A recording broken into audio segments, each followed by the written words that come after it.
Welcome to my YouTube channel. আমার YouTube চ্যানেলে আপনাকে স্বাগতম। চ্যানেলে যদি নতুন হয়ে থাকেন চ্যানেলটি সাবস্ক্রাইব করে দেবেন, পাশে থাকার বেল আইকনে ক্লিক করে দেবেন। সবাইকে নমস্কার। যত না খুলুমখা আজকের যে এখানে বিশাল আমাদের ভারতীয় জনতা পার্টির যুব মোর্চার যে সমাবেশ, যে র্যালি, সেই র্যালিকে সামনে রেখে আমাদের মাঝে মঞ্চে উপস্থিত আছেন ত্রিপুরা প্রদেশ বিজেপির মাননীয় সভাপতি, যিনি ওনার মূল্যবান বক্তব্য আমাদের সামনে রেখেছেন, শ্রী রাজীব ভট্টাচার্য মহোদয়।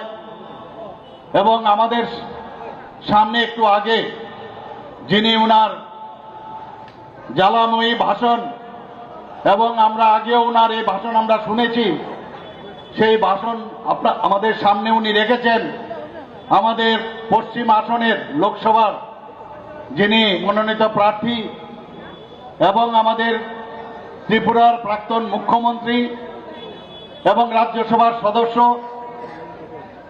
আমাদের সবার প্রিয় শ্রী বিপ্লব কুমার দেব মহোদয়। তাছাড়া এখানে উপস্থিত আছেন আমাদের আরেকজন প্রার্থী, গতকালই ঘোষণা হয়েছেন, ইত্যবসরে নিশ্চয়ই আপনারা শুনেছেন যে 7 রামনগরের উপনির্বাচন হচ্ছে। আমাদের স্বর্গীয় সুনুদা সুরজিৎ দত্ত পরলোক গমন করেছেন, সেই জায়গায় উনাকে ভারতীয় জনতা পার্টির মনোনয়ন দিয়েছেন। এবং আমাদের আগরতলা মিউনিসিপাল কর্পোরেশনের মাননীয় মেয়র শ্রী দীপক মজুমদার মহোদয়। তাছাড়া আমাদের মাঝে উপস্থিত আছেন, যার নেতৃত্বে আজকের এই বিশাল জনসমাবেশ, আমাদের যুব মোর্চার সভাপতি শ্রী সুশান্ত দেব মহোদয়। এবং আমার সামনে উপস্থিত আছেন আমাদের ত্রিপুরা সরকারের বিভিন্ন মন্ত্রীগণ, বিভিন্ন বিধায়কগণ এবং এমডিসিরা এবং দলের বিভিন্ন স্তরের যারা বরিষ্ঠ পদাধিকারীগণ, এবং যারা এখানে উপস্থিত আছেন আমার যুব মোর্চার ভাই ও বোনেরা এবং সাংবাদিক বন্ধুরা, সবাইকে আমি এখানে এতক্ষণ ধরে রোদ্দুরের মধ্যে আপনারা এইখানে আসার জন্য এবং বসে আছেন এর জন্য হার্দিক অভিনন্দন ও শুভেচ্ছা জানাচ্ছি। বন্ধুগণ, যশস্বী প্রধানমন্ত্রী নরেন্দ্র মোদীজি বারবার যেটা বলেন যে আমাদের ভারতবর্ষের যে লোক সংখ্যা, সেই লোক সংখ্যার 65% হচ্ছে আমাদের যুব সম্প্রদায়। বারবার উনি এই কথাটা বলেন এবং পৃথিবীর যে কোনো জায়গায় উনি যান যখন, বারবার সবাইকে স্মরণ করিয়ে দেন যে আমার সবচেয়ে বড় শক্তি হচ্ছে আমাদের যুব শক্তি। এবং ত্রিপুরাতেও আজকে আপনারা যেভাবে বিভিন্ন ত্রিপুরার বিভিন্ন প্রান্তে থেকে আপনারা এখানে এসেছেন, তা কিন্তু আজকে আপনারা প্রমাণিত করেছেন। আমি সত্যিই আনন্দিত আজকে এত বড় জনসমাবেশ যেখানে আমাদের যুব ভাই বোনেরা এখানে করেছেন। আমাদের সবচেয়ে বড় যে বিষয়, আমরা এতদিন ধরে রাজনীতি আমরা করে এসেছি, আমরা রাজনীতির ত্রিপুরার যে অবস্থা আমরা দেখেছি, সবসময় একটা রাজ্যের যে আইন শৃঙ্খলার যে অবনতি আমরা দেখেছি। ইলেকশন আসলে তো কথাই নেই, আমরা অগ্নিসংযোগ দেখেছি। যারা বিরোধী দলের যারা প্রার্থী ছিল তাদের প্রাণনাশের কথা আমাদের মাননীয় সভাপতি এখানে বলেছেন, যারা বিধায়ক ছিল তাদেরও প্রাণনাশের কথা উনি বলেছেন। সারা ত্রিপুরাতে এইরকম একটা অবস্থা, অগ্নিসংযোগ, ধর্ষণ, এবং ইলেকশনের পর দেখা গেছে আমাদের যারা বিরোধী দলের যারা ফলোয়াররা ছিল ত্রিপুরা থেকে চলে যেতে হতো। কিন্তু আজকের কি পরিবেশ, আজকে ত্রিপুরার আইন শৃঙ্খলার কথা যদি আমি বলি, সারা ভারতবর্ষের মধ্যে 28টা রাজ্যের মধ্যে আমাদের নিচের দিক থেকে গত বছর 5ম স্থানে ছিল, এবার 3য় স্থানে চলে এসছে। বন্ধুগণ, সেটা একমাত্র সম্ভব হয়েছে আমাদের নীতির কারণে। আমাদের মাননীয় প্রধানমন্ত্রী যে বারবার বলেন যে শান্তি সম্প্রতি যদি না থাকে কোনো দেশের এবং কোনো রাজ্যের কোনোদিন উন্নয়ন হয় না। আজকে আমরা দেখছি সারা ভারতবর্ষ থেকে মানুষ ত্রিপুরাতে আসতে চাইছে, ওরা ইনভেস্ট করতে চাইছে, এবং বিভিন্ন যারা আমাদের ইনভেস্টররা এখানে এসছে, এর মধ্যে আমরা দেখেছি আমাদের জিডিপির যে মাত্রা সেটা অনেকটা বেড়ে যাচ্ছে এখানে। বন্ধুগণ, আমরা গত 22 তারিখ জানুয়ারির আমরা দেখেছি যে মাননীয় প্রধানমন্ত্রীজি যখন রাম মন্দিরে আমাদের রামলালার প্রাণ প্রতিষ্ঠা করেছেন, সারা ভারতবর্ষের মধ্যে একটা রামময় হয়ে গেছে। আমরা গতকাল এখানে আস্তাবল মাঠে গেছি, গীতার পাঠ হয়েছে এই রাম মন্দিরে, যে রামলালার যে প্রাণ প্রতিষ্ঠা হয়েছে সেটাকে সামনে রেখে। গীতাময়, আমি আরেক জায়গায় আজকে সাংবাদিকরা যখন আমাকে প্রশ্ন করলো, আমি বললাম আগে রামময় হয়েছিল, এখন গীতাময় হয়ে গেছে। এবং আমাদের সেটার একমাত্র কৃতিত্ব যায় আমাদের মাননীয় প্রধানমন্ত্রীজির উপর। আমরা জানেন আমাদের মাননীয় প্রধানমন্ত্রীজি বিকশিত ভারত এবং আমরা প্রতি করে সুশাসন, সেটা আমরা করেছিলাম। প্রধানমন্ত্রীজি বারবার বলছেন আমরা সমস্ত মানুষের কাছে যে বেনিফিশিয়ারি স্কিমগুলো আছে মানুষের ঘরে ঘরে আমাদের পৌঁছাতে হবে।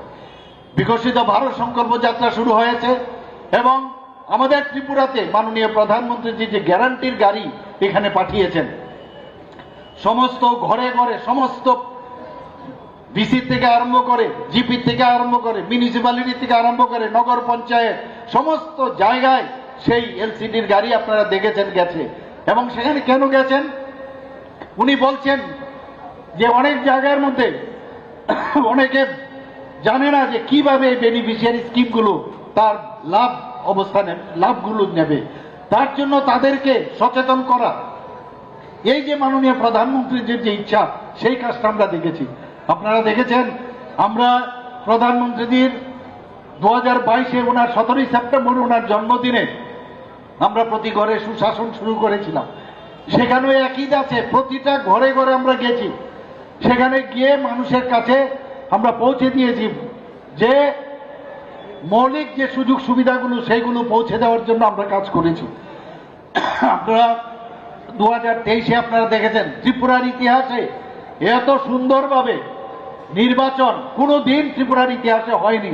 2023-এ আমরা দেখিয়ে দিয়েছি যে কোন রকম গন্ডগোল ছাড়া, কোন রকম আইন শৃঙ্খলার অবনতি ছাড়া একটা ইলেকশন করা যায়, সেটা 2000 ইলেকশনের বিধানসভাতে আমরা দেখিয়েছি। বন্ধুগণ, আমরা কি শুনতাম যে অশুভ যে জোট হয়েছে কংগ্রেস সিপিএম চলে আসছে। আমাদের সভাপতি প্রায়ই বলেন, উনি আমাদের যে ল্যাঙ্গুয়েজ আছে আই ভোটতাসি উনি প্রায়ই বলেন। আমরাও সেটা শুনেছিলাম 2023-এর ইলেকশনের সময় যে চলে আসছে। আমাদের মধ্যে বহু লোক এর মধ্যে কনফিউজ করেছে, কিন্তু এত শান্তিপূর্ণভাবে আমরা এই নির্বাচন লড়ার পরে কি হলো লড়ার পরে সেই আমাদের জনসাধারণ, জনতা জনার্দন ভারতীয় জনতা পার্টিকে আবার পুনঃপ্রতিষ্ঠিত করেছে। এবং সেটা একমাত্র সম্ভব হয়েছে আমাদের যশস্বী প্রধানমন্ত্রী নরেন্দ্র মোদীজির কারণে।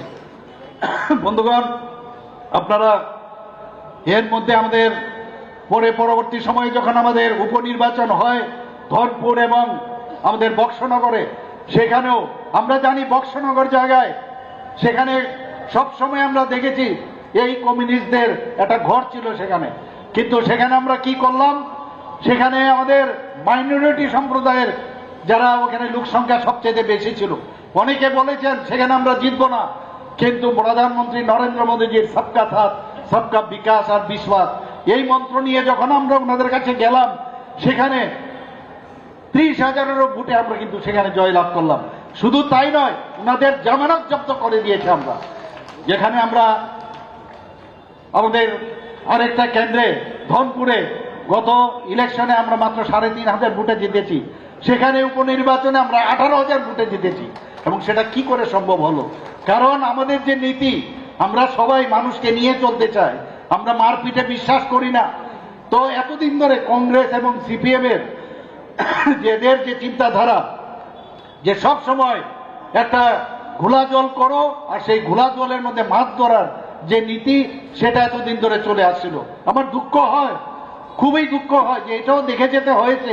কালকে দেখলাম যে কমিউনিস্ট পার্টির সেই জিতন বাবু কংগ্রেস ভবনে গিয়ে বসে আছেন।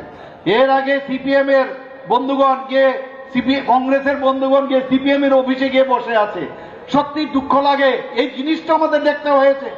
এখন কংগ্রেস ভবন থেকে সিপিএম এর ফ্ল্যাগ বেরোয়, আর সিপিএম এর ঘর থেকে কংগ্রেসের ফ্ল্যাগ বেরোয়, এটাও দেখে যেতে হবে। ভাবা যায় কোনোদিন কি হচ্ছে নাকি, এটা কি হচ্ছে? আমি তো এটা ভাবতেই পারি না। সেদিন দেখলাম আমাদের যিনি এবার প্রার্থী হয়েছেন পশ্চিম আসনের, আমাদের বিপ্লব কুমার দেবজির, তার এগেনস্টে সিপিএম এর প্রার্থী কে হয়েছে? আশিস কুমার সাহা। সিপিএম এর প্রার্থী কে হয়েছে? আশিস কুমার সাহা। কারণ কালকে উনি যখন বেরিয়েছেন দেখলাম সিপিএম এর ফ্ল্যাগই আমি দেখলাম, লাল ফ্ল্যাগ। আর কারণ উনার কোনো লোক নেই, পায়ের নিচে আর কোনো মাটি নেই। সত্যি করুণ অবস্থা, কি করব বুঝতেই পারছি না ওদেরকে নিয়ে। সত্যি এটাও দেখে যেতে হয়েছে এই বয়সে। আমরা ঠিক সঠিক পথে আছি, ওরা বেঠিক পথে আছে। ওরা বলছে ইন্ডিয়া, INDIA, ইন্ডিয়া এত গেছে, এখন হচ্ছে ইন্ডি এয়ারলাইন্স তো শেষ। একজন তো জেলে চলে গেল কালকে দেখলাম। এরপরে কি হবে? একটা একটা করে সেই আই অব্দি চলে আসবে যে আমি আছি, আর কেউ নেই।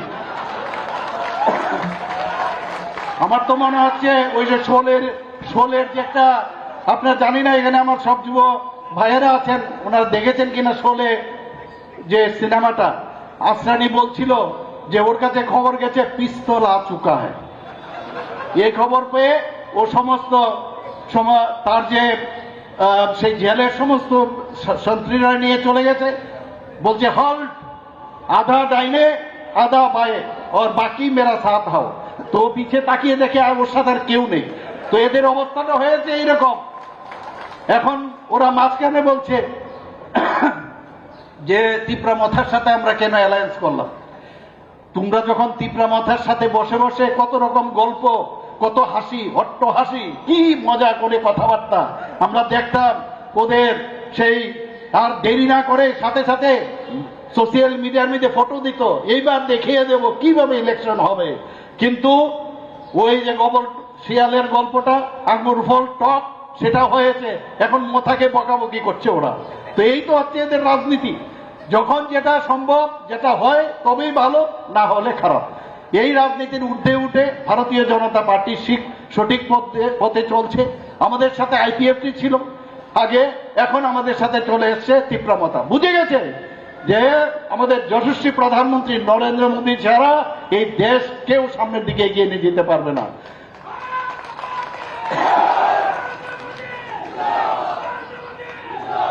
বন্ধুগণ, খালি একটা দিন, আপনারা চিন্তা করুন, একটা দিন আপনারা সেই 2014 আগে ভারতবর্ষের কি অবস্থাটা ছিল। এই দেশ টিকবে কি টিকবে না একবার ভাবুন আপনারা। কিন্তু আমাদের মস্তিষ্ক কিন্তু সবসময় সবকিছু স্মরণ থাকে না। 2014 আগে এমন অবস্থা হয়েছিল, এই দেশ টিকবে কি টিকবে না। আমাদের সোলজারদের গলা কেটে আমাদের ভারতবর্ষে ফেলে দিত। আর কথায় কথায় তো সেই চাইনিজরা আমাদের চোখ রাঙাতো। আর মাননীয় প্রধানমন্ত্রীজি 2014-তে আসার পর সেই সার্জিক্যাল স্ট্রাইক আর এয়ার স্ট্রাইক যখন করলো, তখন কিন্তু দেখা গেল আর ওদের পাত্তা নেই। আর সেই ডোকালামের যখন কাহিনী আপনারা সবাই জানেন, চীন আর সাহসও পায় না। আমরা প্রতিরক্ষার দিক দিয়ে হোক, আমাদের আর্থিক দিক দিয়ে হোক, দেশ এখন মাননীয় প্রধানমন্ত্রীজির হাত ধরে এক শক্তিশালী দেশ ভারতবর্ষ হয়েছে। আপনারা সবাই জানেন সেই কথা।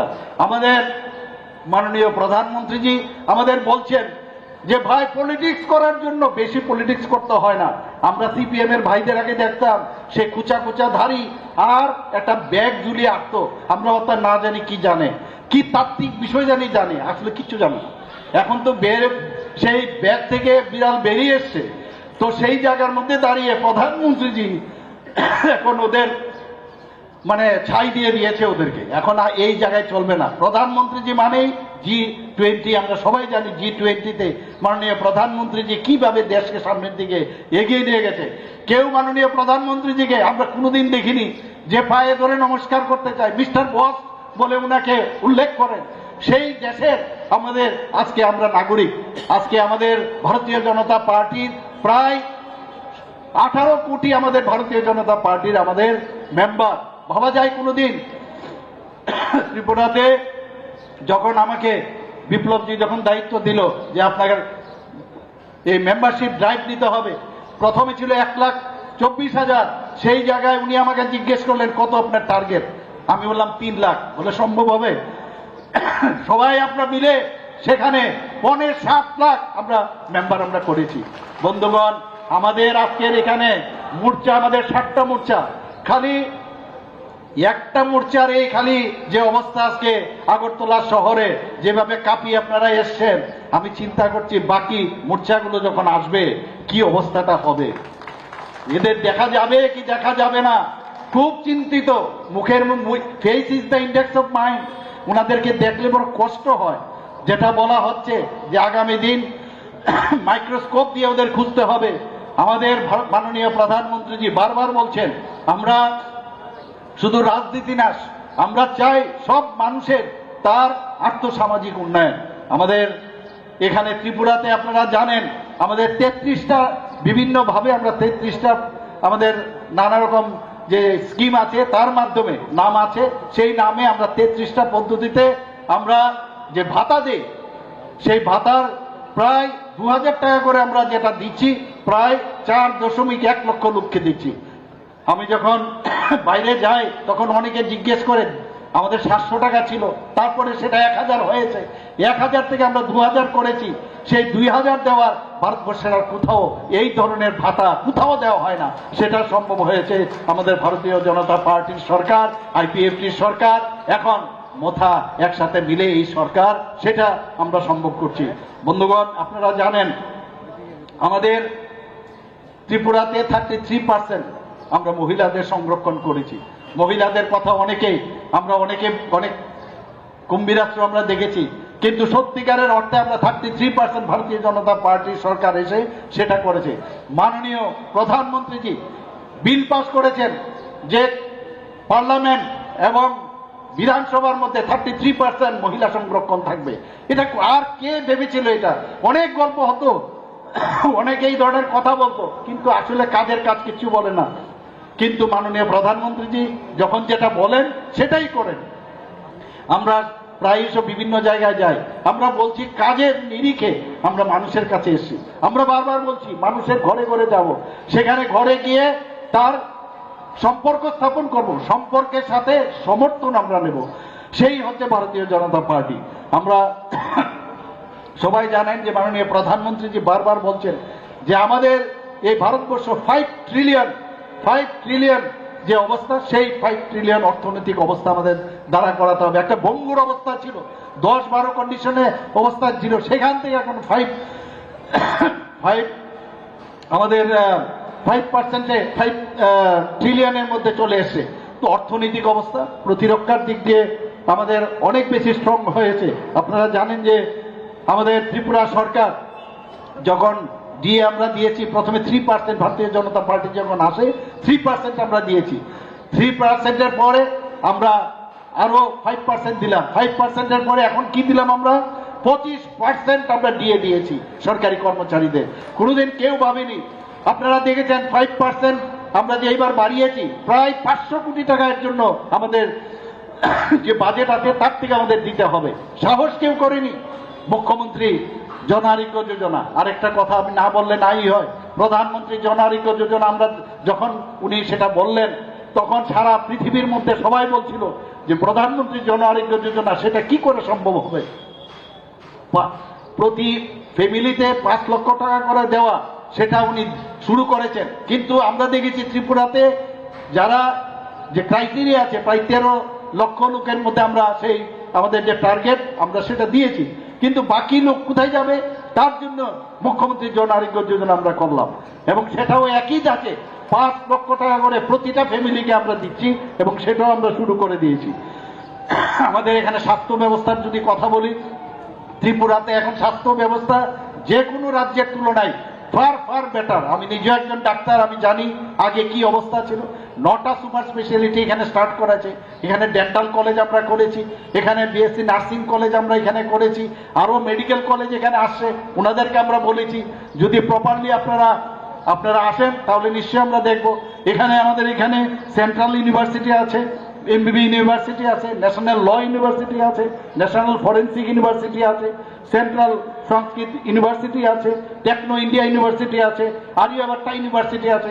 একটা হাব, এডুকেশন হাব আমরা এখানে তৈরি করার চেষ্টা করেছি, জীবিতে আমরা জানি, আমি যখন জীবিতে গেছি সেখানে মানুষ মাটিতে শুতো। আমি বললাম না, এটা হবে না, আপনি শয্যা সংখ্যা বাড়ান। সেখানে এখন দ্বিগুণ শয্যা সংখ্যা সেখানে আমরা বাড়িয়েছি। আমরা চাই যে সমস্ত মানুষকে নিয়ে প্রধানমন্ত্রীজি যে চিন্তা ভাবনা করেছেন সেই চিন্তাধারায় আমরা চলি। এখানে ধম্মাদীপা বুদ্ধিস্ট ইন্টারন্যাশনাল ইউনিভার্সিটি সেটাও আমরা করেছি, মা ত্রিপুরী সুন্দরী ইউনিভার্সিটি সেটাও এখানে শুরু হয়ে গেছে। আমাদের সরকার এতদিন ধরে আমরা দেখতাম যে যারা জনজাতিদের নিয়ে অনেক মানে সেই ক্রোকোডাইল টিয়ার আমরা দেখেছি, কিন্তু আমাদের সরকার আসার পর সেই ব্লু রিয়াং শরণার্থীদের যে কোয়াড্রিপার্টাইট যে আমাদের সমাধান আমরা করেছি আমাদের প্রাক্তন মুখ্যমন্ত্রীর হাত ধরে, সেটা কিন্তু একমাত্র আমাদের ভারতীয় জনতা পার্টির সরকার সেটা করেছে। ন্যাশনাল এডুকেশন পলিসি 2020 সেটা মাননীয় প্রধানমন্ত্রীজি বুঝেছেন যে যদি আমরা এডুকেশন পলিসি প্রপারলি না করি তাহলে আমাদের দেশ, আমাদের যে যুব ভাইরা আছেন, বোনেরা আছেন, তাদের সঠিক পথে আমরা যেতে পারবো না। আমরা প্রধানমন্ত্রীজি বারবার বলেন reform, perform, transform and inform. এই ওনার যে মার্গদর্শন, সেই মার্গদর্শনে আমরা চলি। বন্ধুগণ, এখানে অনেক আমার বোনেরা আছেন, মেয়েরাও আছেন। এসএইচজি গ্রুপ সবচেয়ে সাকসেসফুল আমাদের এখানে। আগে মাত্র 4000 এখানে এসএইচজি গ্রুপ ছিল, সেই জায়গায় এখন 56,000 আমাদের এসএইচজি গ্রুপ হয়েছে এখানে। বন্ধুগণ, আমরা এর মধ্যে এইবারের বাজেটে আমরা ঠিক করেছি যারা এখানে বোনেরা আছেন, মহিলারা আছেন, পিঙ্ক টয়লেট আমরা দেওয়ার চিন্তা এবারের বাজেটে আমরা ঠিক করেছি, যেন দূর থেকে দেখলে বোঝা যায় যে না, এই টয়লেট শুধুমাত্র মহিলাদের জন্য। আমরা ই ক্যাবিনেট আমরা শুরু করেছি, যেটা কোনোদিন কেউ ভাবেনি। আমাদের মন্ত্রী বাহাদুররা যখন যায় এখন কিন্তু সেই কাগজের বান্ডিল নিয়ে ঢুকে না, ই ক্যাবিনেটের মাধ্যমে সেখানে সমস্ত কাজকর্ম হয়। আমাদের ই স্টেট হয়ে গেছে, আমাদের সমস্ত ডিস্ট্রিক্টগুলো ই ডিস্ট্রিক্ট হয়ে গেছে, এস সাব ডিভিশনাল সেখানেও সাব ডিভিশনাল অফিস হয়ে গেছে, ব্লক পর্যন্ত। আমরা চাইছি যে ট্রান্সফর্ম যাতে করে ভালো করে কাজ করা যায়, মানে তাড়াতাড়ি যেন কাজ করা যায়, ত্বরান্বিত করা যায় মানুষের সুবিধার জন্য, সেই কাজগুলো আমরা করেছি। আমরা মাননীয় প্রধানমন্ত্রীজি বারবার বলেছেন হীরা মডেল। আপনারা জানেন যে মাননীয় প্রধানমন্ত্রীজি যাওয়ার আগেই অনেক কিছু দেয়। ন্যাশনাল হাইওয়ে, এখানে 6টা ন্যাশনাল হাইওয়ে দিয়েছে, আরো 4টা ন্যাশনাল হাইওয়ে হচ্ছে এখানে।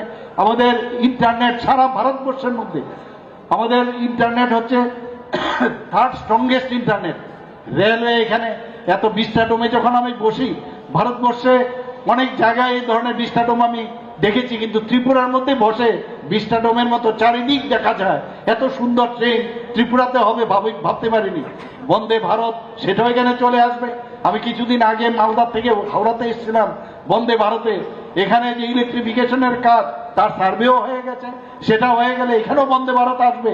বন্ধুগণ, প্রধানমন্ত্রীজি একদিকে রাস্তা দেখাচ্ছেন, ট্রেন দিচ্ছেন, ন্যাশনাল হাইওয়ে দিচ্ছেন, সব দিক দিয়ে উনি আমাদের রাস্তা দেখাচ্ছেন। কিছুদিন আগে আমরা প্রধানমন্ত্রীজির ওনার যে ভিডিও কনফারেন্সের মাধ্যমে অনেকগুলো নর্থ ইস্টের উনি যে অ্যাক্ট ইস্ট পলিসি যেটা বলেছেন, আজকে অ্যাক্ট ইস্ট পলিসির কারণে নর্থ ইস্টকে এতদিন ধরে যে অবহেলার চোখে মানুষ দেখতো, সেটা কিন্তু প্রধানমন্ত্রীজির কারণে আজকে উন্নতি আমরা দেখতে পাচ্ছি সমস্ত জায়গায়। আমি যখন মুখ্যমন্ত্রী নর্থ ইস্টের সবার সাথে একসাথে বসি, অনেক মুখ্যমন্ত্রী বলেন যে এখন মনে হচ্ছে যে আমরা এই ভারতবর্ষের মধ্যে আছি। আগে সমস্ত ইন্টার স্টেট প্রবলেম ছিল, কথাবার্তার মাধ্যমে এখন সমাধান হচ্ছে। তো একটা আগে তো উগ্রপন্থী বোম ব্লাস্টিং এইগুলোই আমরা দেখতাম, কিন্তু এখন কিন্তু মাননীয় প্রধানমন্ত্রীজি 2014তে আসার পর এবং এই 10 বছরে কোথাও কোনো রায়ট এবং কোন রকম এই ধরনের উগ্রপন্থা আমরা কিন্তু দেখতে পাচ্ছি না। সেই জায়গায় দাঁড়িয়ে আগামী দিন আমরা দেখতে পাচ্ছি যে ভারতবর্ষের যে বিশ্বগুরুর স্থান সেটা অলরেডি নিয়েছে, আরো পাকাপোক্তভাবে আমরা নেব। এবং সেই কারণে মাননীয় প্রধানমন্ত্রীজি যেটা বলেছেন যে 370 ভারতীয় জনতা পার্টির টার্গেট কি? ভারতীয় জনতা পার্টির টার্গেট কি? 370। আর আমাদের যে এলাইড পার্টনার আছে তাদেরকে নিয়ে কত? 400। তো প্রধানমন্ত্রীজির যে আহ্বান সেটাকে আমরা অবশ্যই ফুলফিল করতে হবে। আমাদের 2টো সিট আছে এখানে। আর আমি আরেকটা কথা বলবো, আমাদের এর মধ্যে গতকালই ডিক্লেয়ার হয়েছে আমাদের রামনগর কেন্দ্রের থেকে উপনির্বাচনে এখানে দীপক মজুমদার দাঁড়িয়েছেন। আমরা এই তিনজনকে, আমাদের মহারানী কৃতি দেববর্মা সিং দেববর্মা মহাদয়া ইস্টে থেকে দাঁড়িয়েছে, তিনজনকে বিপুল ভোটে আমরা জয়যুক্ত করব এবং আশা করি আমরা প্রধানমন্ত্রী নরেন্দ্র মোদীজিকে ওই যে 370 বললাম সেখানে ওই 2টো সিট আমরা পাঠাবো। আমাদের দায়িত্ব সেটা, আমাদের দায়িত্ব। Thanks for watching.